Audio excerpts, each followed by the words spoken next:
Charter Local Edition, Brad Pomerance here in the Inland Empire. You know him well, Nathan Miller. He is the Vice President of the Riverside Community College District, also a longtime party activist with the California Republican Party, recently finished a successful term as the President of the California Young Republicans. So suffice it to say, it must have been quite a surprise when one day you looked up your registration. And what party were you registered? I've been a lifelong Republican. Right. I found out I was re-registered as a Democrat, which I'm sure a lot of folks found hilarious. Yes, so let's back up because that's... which I don't. Yeah, that's the punchline. I wanted to give away the punchline early on. Not as much, not to the extent that I'm mad about that, but it clearly reflected flaws in the system, but we can get into that. And I want to get into that because your situation has hit the local media. The Press Enterprise has covered it. There are national reporters poking around on this. So take us back to April, when you heard rumors of folks being re-registered from, in most cases, Republican to Democrat. I'll do my best to get through it in a swift amount of time, with given the limited time we have. So, sample ballots came out. Right. My wife and I typically get the sample ballot at the same time. Right. She got hers, I didn't get mine. Kind of like, why didn't I get mine? She's questioning the same thing, but I'm like, all right, maybe it'll come within a day or two, etc. Didn't come over the course of the next 2 days. I was in an event, and there was somebody that came out to this event that I put together, and she was from the desert, and talked about how there were some ladies that said that they thought that they were re-registered, right? And whenever we hear stuff like that in the political arena, we always go, and people are paranoid. Let's remember, when we registered when we were younger, we had to sign a form. Yeah. And we had to mail it in. Right. Well, now one can register online. You register online, and they usually pull your driver's license as your signature. Of course. Obviously, folks that don't have a home, that don't have those records, they can register as well. I don't know what they do to capture their signature, or if they have them come in, or if the first time they vote that becomes their signature. But they can register as well. But when I'd heard that story, having not gotten my sample ballot, it's easy to check online now. So I go to the website, press the button on the Riverside County Registrar of Voters. I see my name, and my first reaction is, I'm registered there. And then I see a date that says April 11th, 2016, and then I You knew you did not re-register. It was like I had to do double and a triple take, and does this mean what I think it means? And the party was? And then it set in. So I was re-registered as a Democrat on April 11th. April 11th, 2016 at 12:01 p.m., where I was having lunch with my boss and a couple of other friends at Bastango's, can I say that, in Orange County. So while I was enjoying myself carefree, lo and behold, somebody went online and re-registered me fraudulently. It's maddening. Yeah. It's really maddening. It's more than maddening, it's exceptionally concerning. First of all, they had to have some personal information. To re-register, you got to have a birth date, my name, obviously an address, and according to the registrar, you need to have the driver's license and last four of a social. Now, I think you can actually re-register without those two pieces of information, but I was told they had it and they included it. Now, but here's the question. You were still registered. So why didn't you at least receive a Democratic sample ballot? Well, at the end of the re-registration process, there's a box that you can check, I don't need a sample ballot, and I imagine that that's an environmentally friendly addition. Sure. So my guess is that that box was checked, which is why I didn't receive it. But the bigger concern is this. After I brought it to the registrar and they re-registered me as a Republican, I got notices in the mail that I was re-registered.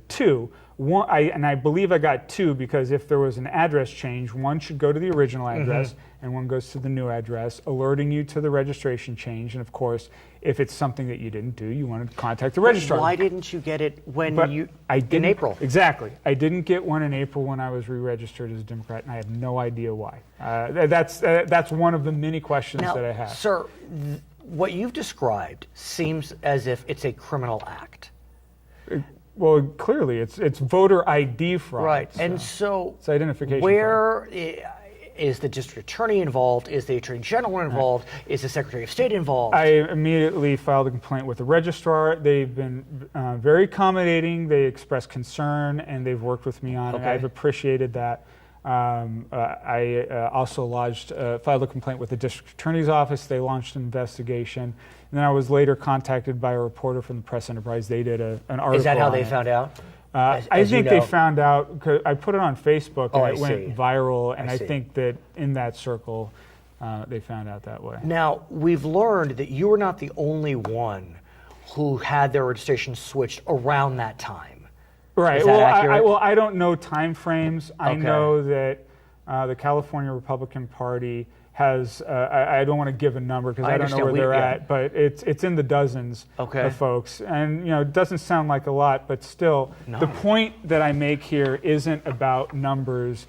Or I'm not alleging a widespread conspiracy. I'm not, it could be somebody that knows me that's trying to be a jerk. Right. It's the fact that the Secretary of State has an online system that has several holes in it that can disenfranchise voters, especially when you're talking about a Secretary of State that has claimed that they want to go head over heels to make it easier for folks to register. They don't want to disenfranchise voters, but I can register and somebody can fraudulently change that and disenfranchise me. You'd think they want to protect that. Well, has the Secretary of State's office investigated? Well, what I was told by the Registrar of Voters, because I wanted it wiped from my record, and Right. they said the Secretary of State told them they had to investigate it, so that record needed to remain That intact. April 11th right? record. But they did change my registration back so I could vote accordingly. The District Attorney's Office, as I was told, got in touch with the Secretary of State's office. They claim that they don't collect IP addresses. I find that hard to believe. So- I think anything you do online, if you're going to fill out a form online and send it to the Secretary of State or any entity, there is an electronic record there. And to claim that they don't collect those IP addresses, that's a concern. And then most recently, I was contacted by another reporter that's investigating the matter. Okay. I'm not going to say who they are because National. I don't. It's a national report. I don't know, It's all good. where it's going to begin and end. It's all good. But they told me they finally got in touch with the Secretary of State's office, and their response to them was that that they don't have any evidence of hacking, and that this incident, like other incidents, is typical of the complainant's error. Basically saying it's my fault. But we know, I'm taking you at your word, that on April 11th at 12:01, you were not on the internet. No, I wasn't on the internet, but here's the bigger So picture. I've lived at the same house for the past 8 years. I was the state chair for the California Young Republican Federation. I am on the executive board for the Riverside County Republican Party. I was running for a central committee position, a partisan position that requires Republican registration. I think at a minimum of 6 months, it may be a year. Any allegations that I would do that and jeopardize it, and I mean that. It's insane. It's that defies the whole Occam's razor argument. It shows increased complexity. So where do you go from here on this issue? Well, because look, there's a lot of question about enfranchisement, disenfranchisement, and if one is being re-registered in a party in which they don't affiliate, that's troubling.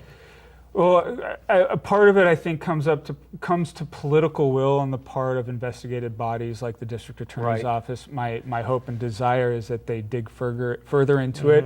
At some point, they have the authority to do records requests and subpoenas and try to see exactly what their system, what is the apparatus of their system when somebody makes an online registration. Because we're going to have automatic registration. Motor voter. As a result of a law that was passed. And I'd like to add that I've registered to vote at the Department of Motor Vehicles 3 times in my life, and all 3 times, not one of those registrations made its way to the Secretary of State. His name is Nathan Miller. He is the vice president of the Riverside Community College District. My name is Brad Pomerance. Stay tuned in this space for more information about this matter. It's Charter Local Edition. Thank you.